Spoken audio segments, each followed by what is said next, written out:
What's good, YouTubers and YouTubettes? This is JBsports, back again with another one.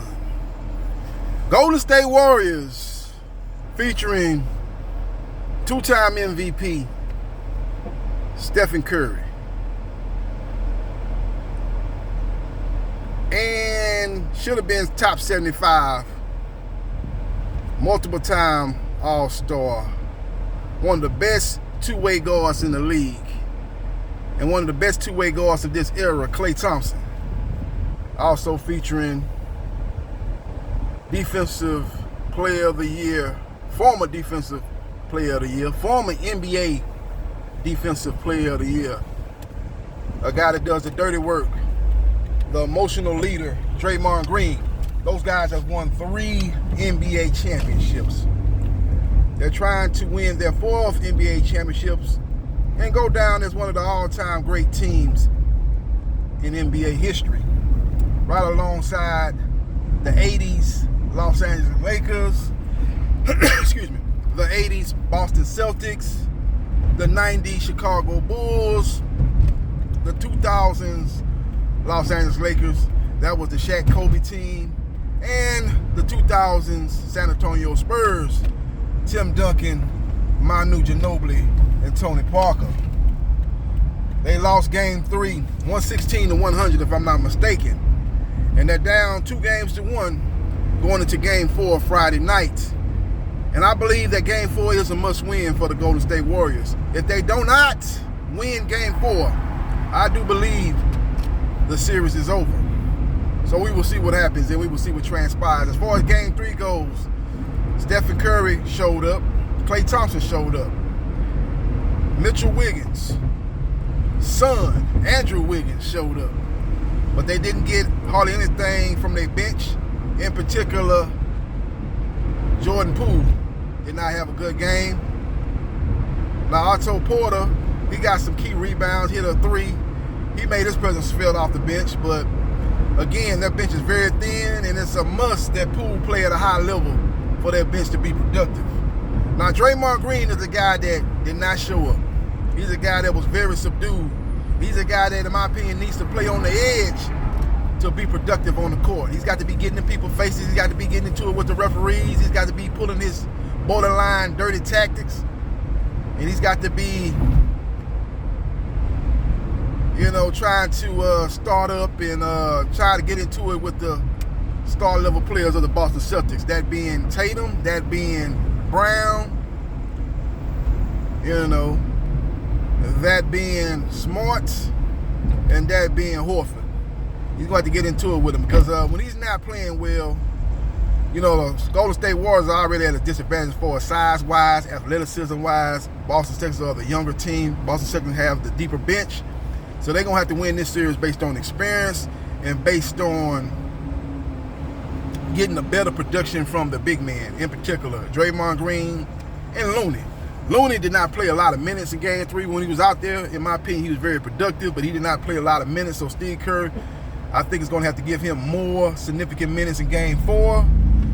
He seemed like he's giving up on the Andre Iguodala project, as Iguodala didn't play at all in the playoffs. So he tried to put him out there game 1. I didn't think he played that bad, but I think the matchups, in Steve Kerr's opinion, is not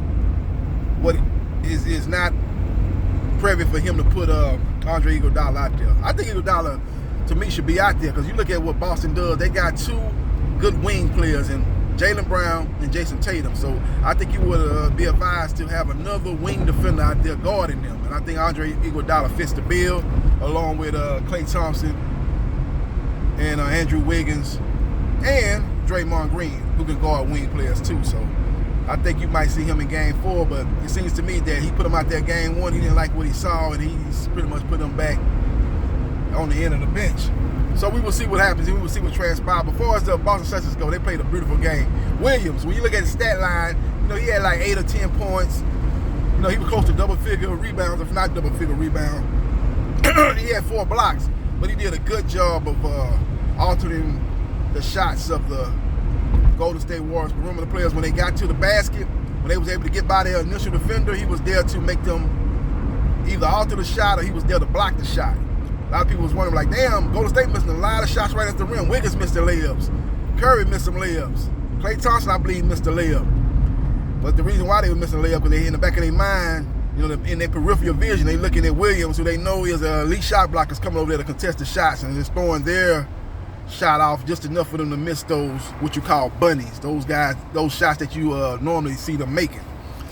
So they're going to have to finish at the rim better than they did game 3. And they're going to have to get some production from Poole, who is their bench, because they pretty much go 7 deep. They got the starting 5 in Poole and Otto Porter. That's pretty much their bench. They got the other guy they're playing. I've got the guy's name, the guy, the European player, the guy coming off the bench, but he's just not athletic enough to be playing in this series. I don't know why you put him in instead of putting Andre Iguodala, because even Andre Iguodala, who's past his best, who's past his prime, is still savvy enough, and he's got length, and he's got know-how. I think he'll be able to put on a better defensive performance than the European player who names escape me that comes out the bench from Golden State.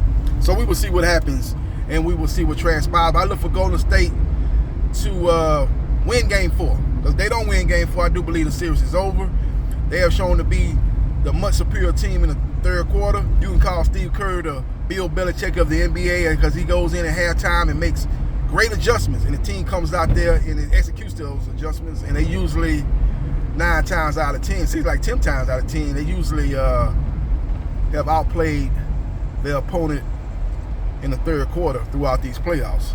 So we will see what happens, and we will see what transpires. But if you Golden State, you want to be within striking distance going into the third quarter.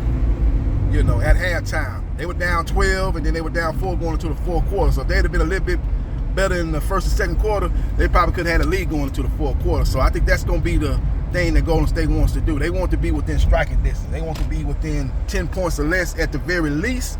They want to, they would prefer to have a lead, and then they kind of extend on their lead in the third quarter. But they want to be within 6 to 10 points at worst case scenario going into halftime, and then they can make their advantages known that have been known throughout the third quarter, throughout the playoffs, and as we seen in Game 3, take advantage of that situation. So we will see what happens, and we will see what transpires. But Jason Tatum really came alive in the second half. The first half was about Jaylen Brown. He played at a high level. He was the best player on the court. I believe he had like 22 points, and he might even had that right after the first quarter.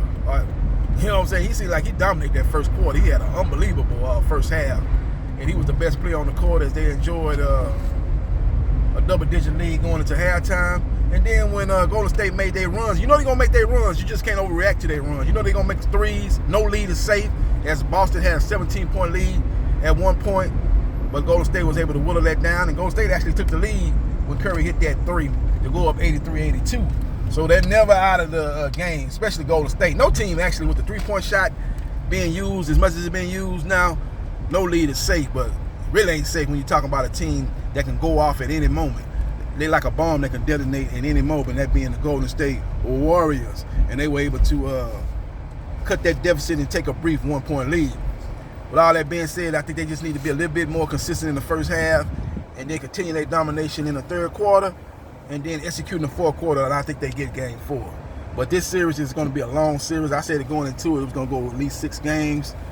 Nothing that happens thus far is going to change my opinion that it's going to go six games. It could even go 7 games. I still like Golden State to pull it out, but they must win Game 4 Friday night in Boston. The crowd was unbelievable. I have never heard TD Waterhouse, I think that's the name of the arena. I've never heard them that loud. Kind of reminded me back in the day when Larry Bird, Robert Parrish, and Kevin McHale was battling the Lakers in those epic battles in the NBA Finals. That crowd was electric on that level, and they let you know that they really have a true home court advantage. And I thought the crowd made a huge difference in the first half, getting Boston and helping them out and helping them seize that moment and helping them dominate that first half. And keeping them in the third quarter when Golden State made their run, they were still into the game, and Golden State was able to withstand that storm. And they was able to retake control of the game and ultimately win 116-100. Let me know your thoughts about Golden State. Do you think they're going to win Game 4? Do you still believe, like I believe, they're going to win the series? Do you believe Game 4 is a must-win? Let me know your thoughts. Follow me on Facebook, Gerard.Briscoe.3551. Like, share, and subscribe to JB Sports. The man, the myth, the legend. And I holla.